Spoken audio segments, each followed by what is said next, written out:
celui qui n'entre pas par la porte dans la bergerie, mais qui y monte par ailleurs. Celui-là est un voleur et un brigand.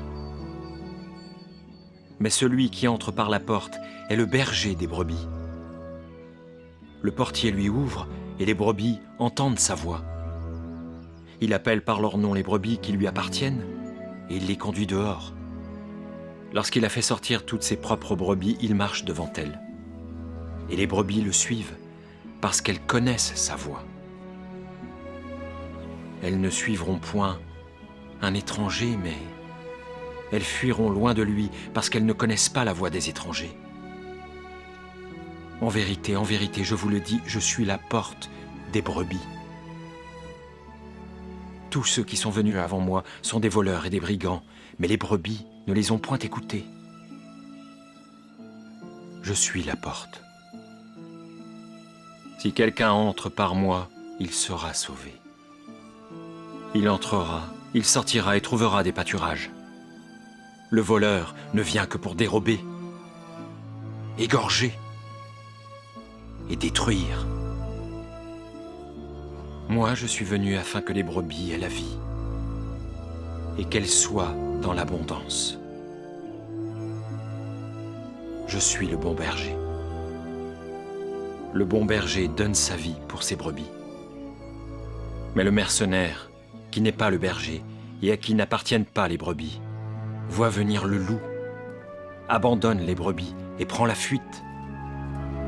Et le loup les ravit et les disperse.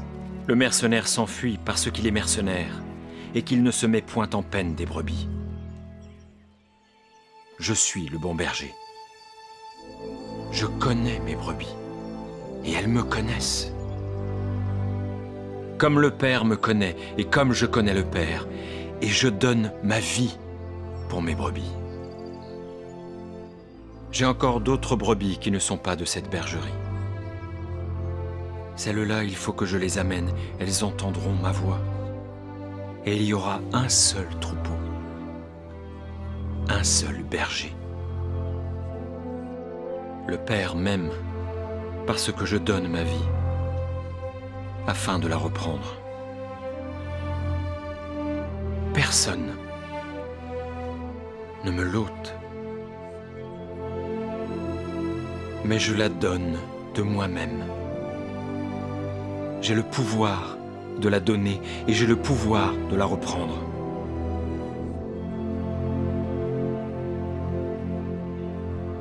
Tel est l'ordre que j'ai reçu de mon Père. Bonjour mes frères et sœurs. Oui, nous sommes déjà arrivés au 4e dimanche de Pâques, en ce 30 avril 2023. Et dans l'évangile d'aujourd'hui, ce bel évangile de Jean que nous venons d'écouter, l'évangéliste va nous parler beaucoup de l'expression qui fait Jésus quand lui mentionne « Je suis ». Alors, ce mot « Je suis », c'est très significatif. N'oublions pas que Jésus avant a mentionné aussi « Je suis le pain de la vie ». Je suis la lumière du monde, le chemin, la vérité et la vie. Alors, ce mot « Je suis », elle nous indique le statut divin de Jésus, puisque Dieu lui-même, lorsque Moïse lui a demandé son nom, a déclaré « Je suis qui je suis ». Ça, on va le retrouver, mes frères et sœurs, dans le livre d'Exode, du 3, 14. Mais aujourd'hui, l'évangéliste va nous parler de la porte. Une porte fermée pour nous apporter la sécurité, la protection, mais en même temps, une porte fermée, ça signifie quelque chose comme d'exclusivité. Alors, il nous dit la fermeture aussi sur le soi, la non-communication avec l'autre. Une porte grande ouverte, au contraire, c'est une invitation à circuler, à communiquer, à pénétrer dans l'intimité. Une porte ouverte, c'est une porte d'entrée et de sortie. Elle a un petit air de liberté. Mais une porte entrouverte nous révèle certains mystères. Elle nous invite à découvrir, à rentrer sur les points de pied avec délicatesse. Elle est une invitation à communiquer, mais pas foutre, non avec de gros sabots.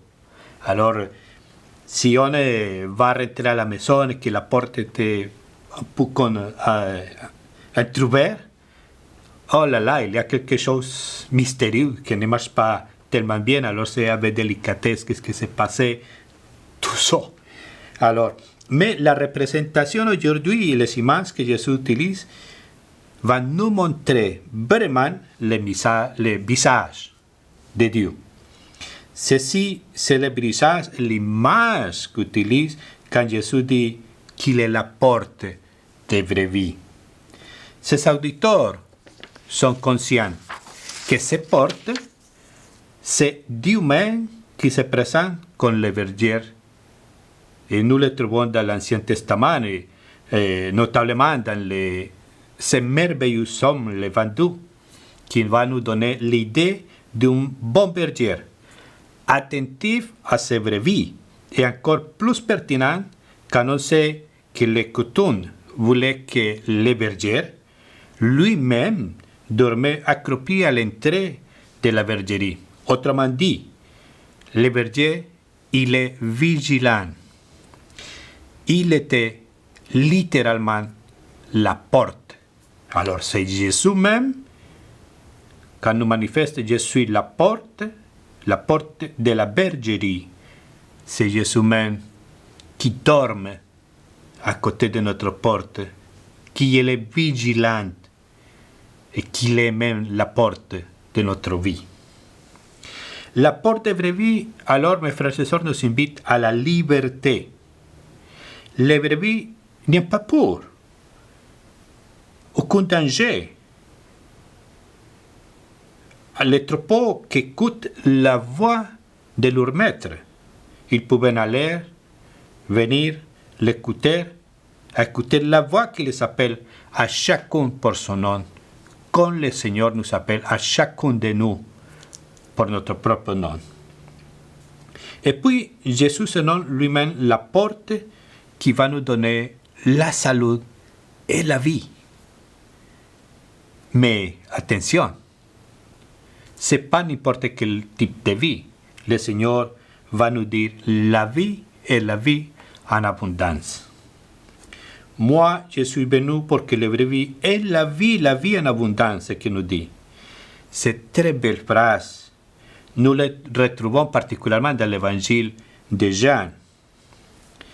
Cet évangéliste va nous faire atterrir l'attention sur cet aspect de cette belle phrase.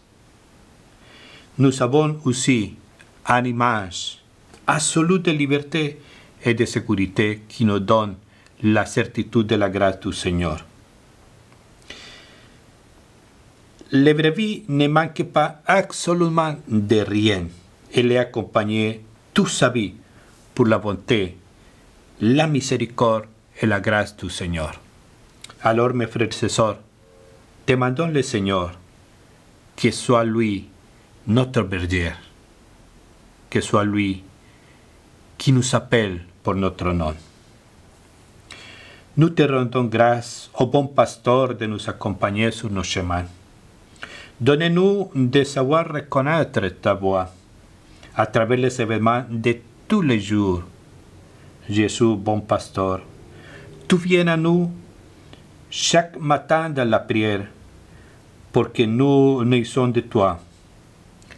Tu nous donnes la vie éternelle pour qu'aujourd'hui nous vivons de toi. Amen. Que la grâce et la miséricorde du Seigneur nous accompagnent toujours de notre vie, tous les jours de notre vie, et que nous bénisse le Père, le Fils et le Saint-Esprit. Amen. Bonne semaine à vous tous.